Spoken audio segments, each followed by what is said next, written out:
changing the culture. Did you do something like this when you became superintendent of the Chicago Police Department? Yeah, that was pretty controversial. When I got there, I talked to a lot of people. I read a lot of reports, and I just felt like I had to make a change. So about 1 month in, I moved 21 of the exempt personnel out, and just to make a clear message, actions of the past are no longer acceptable. But then think about it. If you've been doing something for 30 years and you believe in the system, how in the world can you suddenly adopt a new philosophy and go 180 degrees out? It happened. So changes had to be made. I want to ask you about some changes coming to Washington, D.C. The police force now under federal control. How will the FBI play into this? Yeah, I'm sure there's an alien in DC right now because this is going to be fun. For 30 days, they're going to be running task forces, they'll team with the MPD, they'll be going after fugitives, all the hotspots, and the open-air drug marketing. They're going to make criminals' lives in DC miserable, and hopefully that'll have to change. But the big problem is, Judge Janine Pirro brought up, is the juvenile crime. The laws need to change. If you've got a 14, 15-year-old that's killing people and you can't charge them as an adult, that's a big problem. So who knows how this may play out in the end? Maybe home rule will go away. But I think it's going to be an exciting time for law enforcement in D.C. because the handcuffs are going to be taken off and they're going to be pushed very hard to put an end to this crime, which is just outrageous in the nation's capital. Former Superintendent, Chicago PD, and retired Special Agent in charge of the FBI, Jody Weeks. Thanks for joining us this morning. We appreciate it. Thank you, Jen.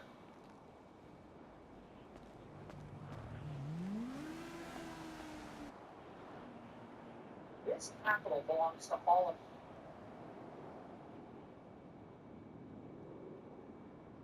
Okay. That's it.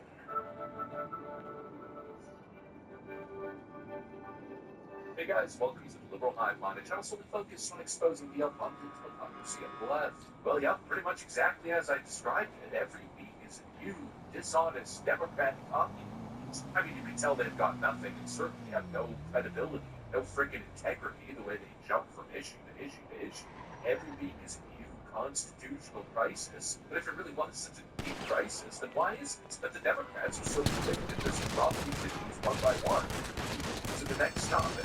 Well, of course, speaking of this unserious behavior from the Democrats, this week, as you could imagine, the Democrats are moving on to their next newest brain-dead talking point. And this time, it seems as though they really thought they were onto something here, as they really had something. Little Harry Simpson is actually even more self-righteous than usual. But as per usual, the latest and greatest in Democrat talking points, Democrat rhetoric, attacking the evil right, Donald Trump. Well, it doesn't hold up to the lightest of scrutiny. How many times have I said that exact sentence? Well, here we go, it's freaking Groundhog Day. Another dishonest, trash Democrat narrative bites the dust, or at least let me send it there. We got some stuff to get into, so let's roll with it. Alright, folks, so let's first start off with this. Here's a little extra traction that's getting a whole lot of traction on the platform. We got Nancy Pelosi that night. Donald Trump delayed deploying the National Guard on January 6th for our capital as a requirement to attack the Palestinian state. First of all, what an utterly dishonest exaggeration. He says now he's activating the PC card to distract from his incompetence and interests in healthcare, education, immigration, just to name a few blenders. Another totally dishonest claim, but Nancy's probably wrong, so we'll just kind of chalk it up to that. But anyways, then former Capitol Police Chief Stephen Sun responds by saying, man, it's long past time to be honest with the American people. January 3rd, I requested National Guard assistance before Sergeant at Arms denied it. Under federal law 2 U.S.C. 1970, I was prohibited from calling them in without specific approval. That same day, Carol Corbett at the Pentagon offered National Guard support, but I was forced to decline because I lacked the legal authority. On January 6th, while the Capitol was under attack, and despite my repeated calls, Lord Sergeant at Arms again denied my urgent request for over 70 agonizing minutes, running it up the chain for your approval. When I needed assistance, it was denied. Yet when it suited me, the order fence the top of the officer Wire and surrounded the Capitol with thousands of armed National Guard troops. So obviously, completely pretty Detroit. And of course, does that there, it becomes dirty Democrat double down and Eric Sisson. And then we just say Nancy Pelosi's little minion, right? Or little and then Eric Sisson writes, you're on my hack. The former Capitol Police Chief sent stuff under oath. So why have Trump deployed the National Guard today in D.C. has the power to do it, despite false advisors, lawyers, military officials, family, and more. Donald Trump refused on January 6th, and he right? And see the son is some sort of grifter, money, and of course, money, and the roles of the second over the slave era. You know what? Very quickly, let's start some common sense analysis of some facts, because Eric's makes some closeness. But frankly, it's just pure ignorance. And comparing Donald Trump's deployment of the National Guard in the District of Columbia with protection of Capitol grounds, these are two situations that aren't even remotely the same. On January 6th, Donald Trump did not have the authority to call the National Guard to protect the Capitol. It sounds unbelievable, it sounds counterintuitive. That's the way it works. The Speaker of the House is in charge of Capitol security, and of course, First Sergeant Democrats. We've already covered Texas, where they explicitly deny sending National Guard troops. That's what happened on January 6th. And today, what's happening is the president is using presidential authority over DC National Guard to secure the city and federal property. And that is something that the president has direct control over. It doesn't mean advancing closely control. It doesn't mean Capitol Police Force. We're talking about a completely different legal when today the President Trump is deploying the DC National Guard under DC Home Rule Act, Title 32/Title 10 powers. The President does have direct authority over DC Guard when it comes to broader city security, protests, or federal property outside of legislative branches jurisdiction. But when it comes to DC deployment on Congress's turf, it's not the same process. Obviously, Democrats don't care about it. And no, the only thing they care about is dishonest documents. Facts clearly get tossed out the window, and in come the grifters to grift. If it's not the next generation of grifters, you know, the Harry systems of the world, well, then it's the old school grifters, like Race Hustler and Al Sharpton. Yeah. Brother, it's not to the national God, why don't you send the national God to figure out what January 6th right? Boy, you do not want to talk about January 6th.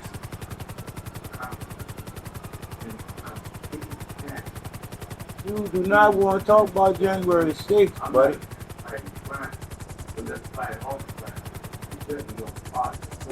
course, pushing the same nonsense, because as you know, the Democrats never stops. They know for a fact that their uninformed base won't even bother to go along, and they also know for a fact that people don't verify.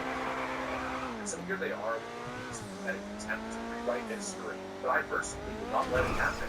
Facts remain that Nancy Pelosi, who denied the National Guard on January 6th, she was the one who set up the whole psyop, left the Capitol defenseless regardless of all the intelligence suggesting the Capitol needed to be secured. It was obvious there was going to be bad actors in that crowd, whether far right or even far left agitators trying to whip up the mob, the known mob mentality phenomenon.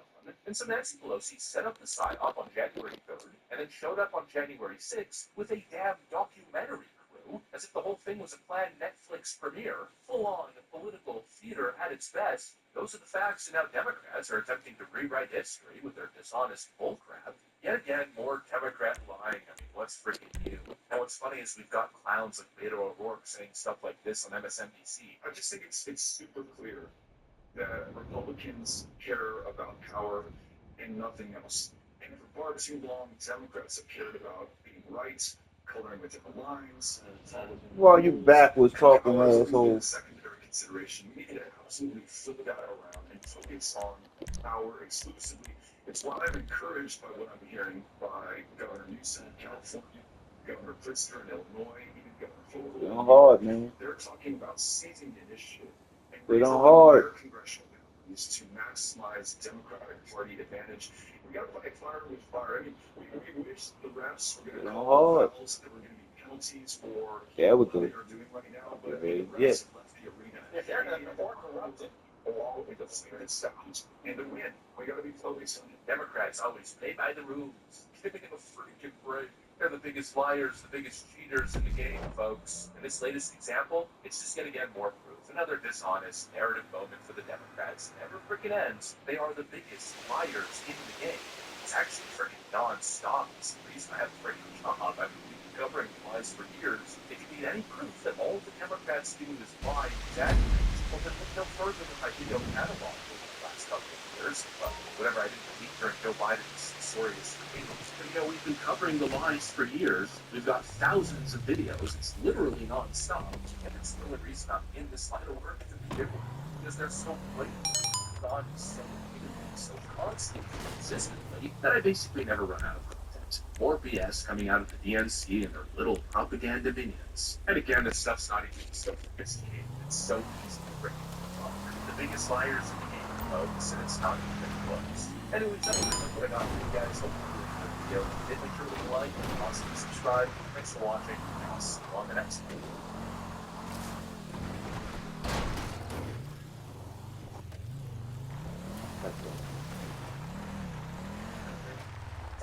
Right now, Pennsylvania local election headquarters, and a new poll right now is out this morning showing Zoran Mamdani leading Andrew Cuomo by nearly 20 points in the race for mayor.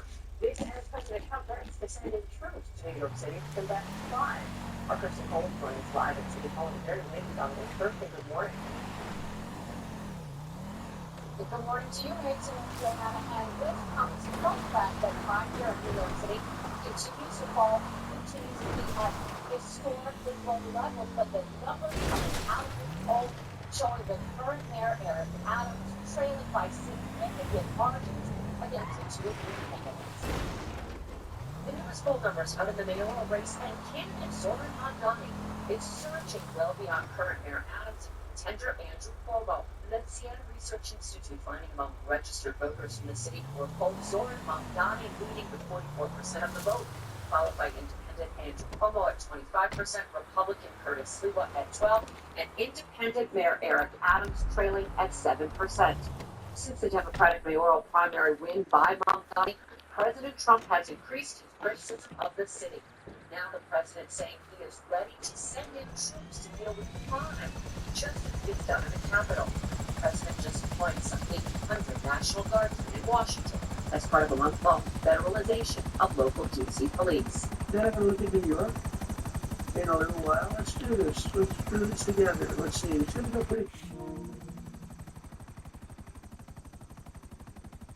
Falling. Other cities are hopefully watching this, and maybe they'll clean up, and maybe they'll do this and get rid of the cashless mail thing and all of the things that cause the problem. Now this most recent poll finding 56% of New Yorkers have an unfavorable view of the president, and Mamdani saying he has ways to fight back on federal troops. There is much of that fight back that has to be delivered forcefully, rhetorically. Boy, you ain't even need to be. Private, I don't want to know what. You gotta be an asshole. You must want that asshole to be anybody fucking mayor. To hire 200 more city attorneys to thwart any Trump troops. That's in contrast to Mayor Adams, who said he would work with the president. Troops were sent in, saying they could be used in gang takedown operation. Meanwhile, this weekend, Andrew Cuomo on social media vowing to kick the rich out of rent-controlled apartments, something he's dubbed Zoran's Law, saying his $2,300 a month rent-stabilized apartment is an example of the rich taking advantage of units that should go to people who earn less. Mamdani and his wife make about $200,000 annually, but he scored the apartment when he was earning just $47,000 a year.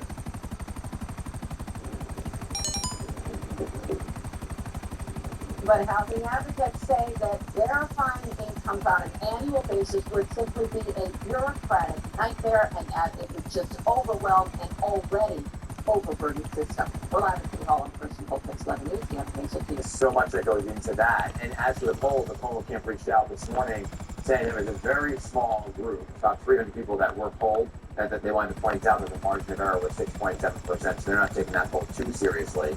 Kirsten, thank you for laying it all out. And as Kirsten just told you about fears that President Trump will try to take over in some cities. We've already started Washington offering an explanation yesterday. I'm going to see Putin. I'm going to Russia on Friday.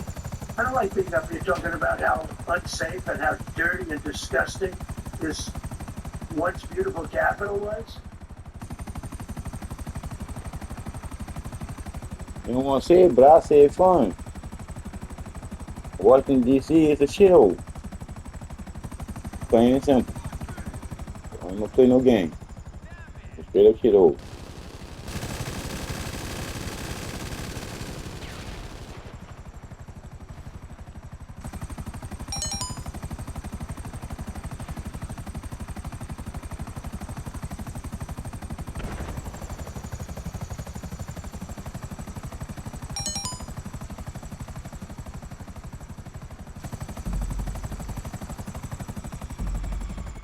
Mm-hmm.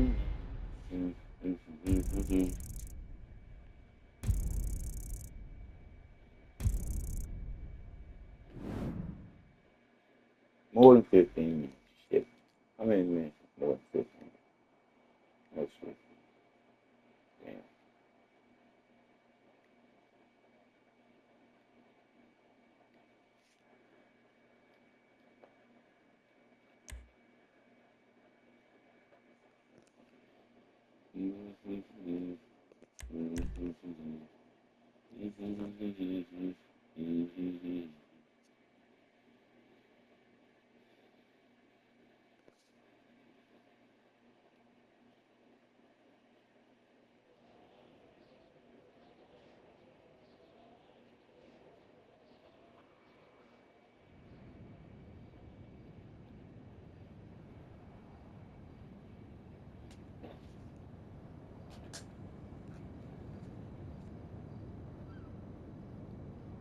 Well, it is. It is. Suspend regular order of business on SB4.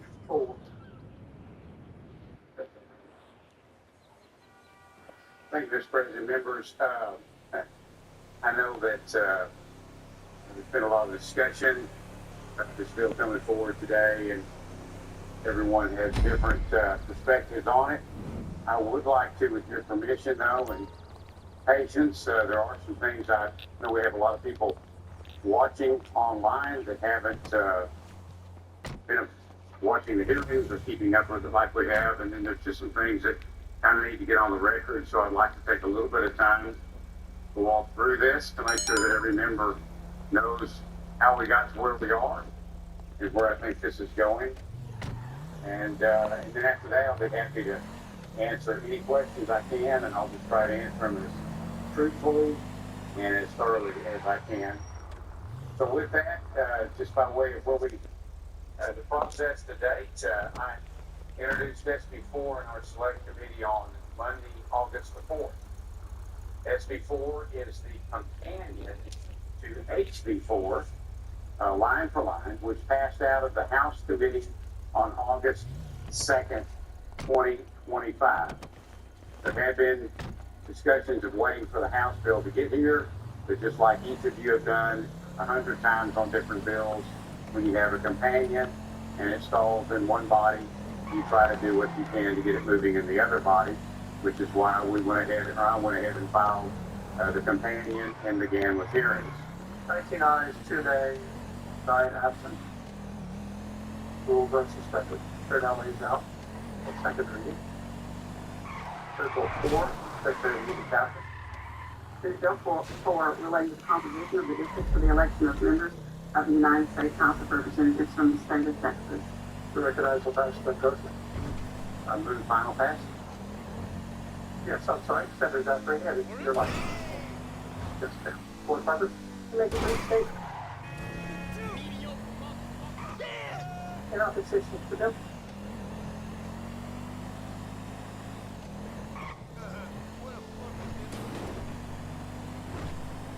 Bunch of bullshit.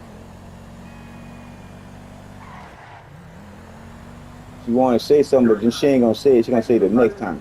Mr. President, the members just reserve my questions for the next. Look, reserving. Closing statement in opposition of this bill, but again, I will reserve the right to make that statement. Reserve the right for what next special session? You reserve that right. Hopefully we don't have it on there. Hopefully, see, that's the bullshit. We using the plain of these fucking words. Hopefully. Move final passage. Secretary will call the roll. That report very well by 19 ayes, 2 nays, 9 absent. The bill is finally passed. Bunch of fucking bullshit. We stupid. For allowing shit to go down like that. Y'all say. The House will come to order. Member strict enforcement has been requested on roll call by Representatives Canales, Cortez, Mary Gonzalez, Longoria, Martinez, Moody, Eddie Morales, Munoz, and Raymond. You must register from your desk. You may not register for any other member. Clerk, ring the bell.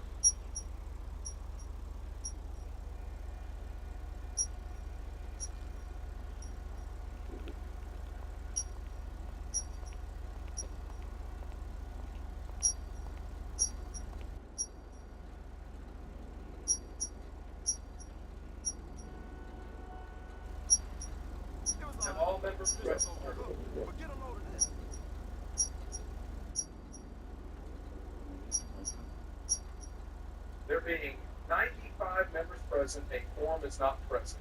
The House and gallery, please rise for the invocation, which will be offered by Herman Carpenter of the DPS Chapel. Let us pray. Our holy and most wonderful Father, thank you for the wonderful blessing. Man, shut the fuck up and open your fucking eyes up, bitch. Texas, Father. It's fucking bullshit. Representatives, Father. Thank you for each of our legislatures. On both sides of the aisle, Father, thank you for the commonness that we have. That we all love Texas, Father. We all have constituents to represent. We ask you, Father, that each one represent their constituents in the best, most excellent way possible. We ask you to be with those that are here, Father, and please take care of them. Father, please continue to be with our great state. Thank you for each one of our law enforcement officers, Father, and please bring them home safely every day. Lord, Jesus, we pray. Amen. That's your bullshit. The chair recognizes the Honorable Daniel Alders, Smith That's County, fine. is Did make it with everything down up there. Thank you, Mr. Speaker, members, guests in the gallery, please join me in pledge allegiance to our nation and our state. I pledge allegiance to the flag of the United States of America and to the republic for which it stands, one nation under God, Oh shit, I indivisible, went the wrong with liberty and justice for all. Honor the Texas flag. I pledge allegiance to thee, Texas, one state under God, one indivisible.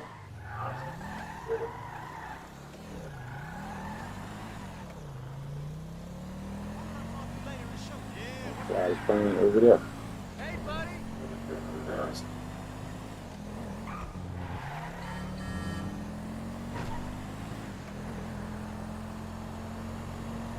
Mr. Hayes, for purpose, parliamentary inquiry, in that House administration approved the committee budgets without approval or confirmation of the full House, would a motion be in order that the House amend the committee's budgets to remove any amounts allocated for any vice chair or dean of the House who is absent and whose attendance is not excused for the purpose of denying and maintaining the quorum? Not at this time, you may bring it down. Thank you.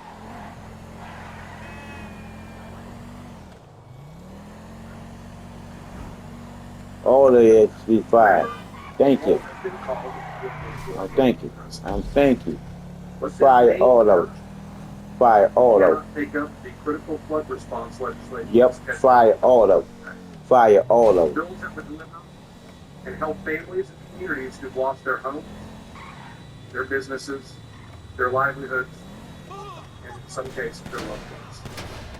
As I stated yesterday, the Department of Public Safety is keeping track of every taxpayer dollar that has been spent in their effort to compel our colleagues' attendance. As of today, their amount is well over 6 figures just over time. We have travel and operational costs that are being tracked as well. Under Rule 5, Section 3 of the House Rules, those AFTRA members will be responsible for paying all of this back. If the devastation in our hill country community, the Texas Constitution, and their mounting debt aren't enough to bring them back today, they should yet again be reminded this is not going away. The work is not going away, and the pressure on them will only grow. Since we do not have quorum today, members present are not going to be punished, and they're going to be able to go home to their districts Wednesday and Thursday. But if it looks like quorum may be reached, be within 6 hours the Capitol will be on call to return. I expect everybody in this chamber, every member, to be here again Friday, physically, with the presence. We will make one more attempt to be before on Friday. We can address the issues that need to be addressed. If we still do not have quorum on Friday, the House and the Senate will sign the acceptance, and the governor will immediately issue a proclamation for a second called special session. We will gather into the second session Friday and reestablish the call of the House. As a reminder, absent members remain subject to civil arrest. Let me be warned to all absent members, the second session is coming.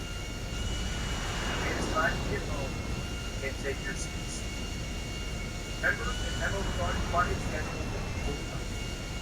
In the meantime, keep the air walk on homes, sit outside homes, and drive every week until we have the votes in the chairs. I spoke to Governor Albert this morning, and he's changed the vision.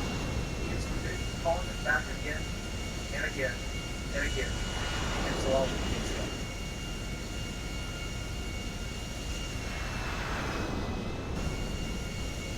Remember, call on the House banking rules. Under House rules, the House may adjourn today, while the House calls over a postponed session tomorrow, Thursday. I will provide written permission to be entered in today's journal for each member listening. As present during today's session, the leaving the chamber in return can hang itself. Mr. Chair, meeting the House stand adjourned until 8:30 Wednesday. Is there objection? There is none. House is.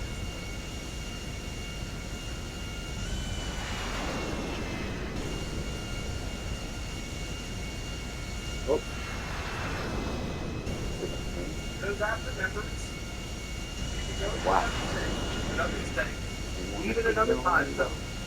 But you cannot escape the responsibility of people in Texas. Eventually, you will be here. Tomorrow, when the gavel drops, the question is simple. Will you be in that chair and vote for these critical disaster recovery bills, or will you remember as one who did not show up? Choice is yours. That happened just a couple weeks ago that the Speaker of the Texas Legislative State House basically said the Democrats, they got to come home. Once again, though, the State House has failed to reach a quorum on their special session based on cause. It has been more than a week now since about 50 Democratic lawmakers fled the state to block Republicans' redistricting efforts. And with about 8 days left in this special session, Governor Greg Abbott is warning he is willing to drag this fight out for as long as he needs to. This could literally last years because in Texas, I'm on the bus called a special session every 30 days. It lasts 30 days. And as soon as this one is over, I'm going to call another one, then another one, then another one, then another one. And now from Illinois Democratic State Representative James Talarico, who represents District 50, which includes much of Austin. Thank you so much for being here. Where are you right now? Well, we're here in Illinois and thankful to the people of Illinois for their hospitality and their friendship at this critical moment in our country's history. You know, my colleagues and I have got a lot of threats from some very powerful people. Donald Trump has threatened to send the FBI to come find us. Greg Abbott has threatened to remove us from our positions in the Texas legislature. And Ken Paxton sent out a tweet with many followers asking them to, quote, hunt us down. And it's probably why we've gotten multiple bomb threats at the hotel where we're staying. Thankfully, my colleagues and I are safe, and we are undeterred.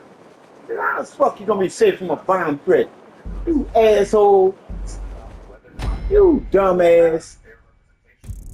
Shut your dumb ass up. In 2026, whether people, all kinds of people, Democrats, independents, and Republicans alike, whether they can hold the most powerful politicians in our country accountable. That's what this is all about, and it's why we remain dead set on our goal to end this corrupt process and kill these rigged maps. You heard what Governor Abbott said, that he's going to keep on extending a special session for as long as he needs to. Are you prepared to stay there in Illinois or out of Texas at the very least for years? Well, my colleagues and I are taking this one special session at a time. We can get lost thinking about all the hypotheticals because there's a lot of variables here. Obviously, there's what President Trump and Greg Abbott want to do next. There's also the court challenges, and there's also what's happening. We can walk back from the brink and prevent a descending spiral of partisan gerrymandering in this country. But if one side is intent on cheating, if one... Tell me a little bit more about what the next steps are and what ultimately, how long you are ultimately willing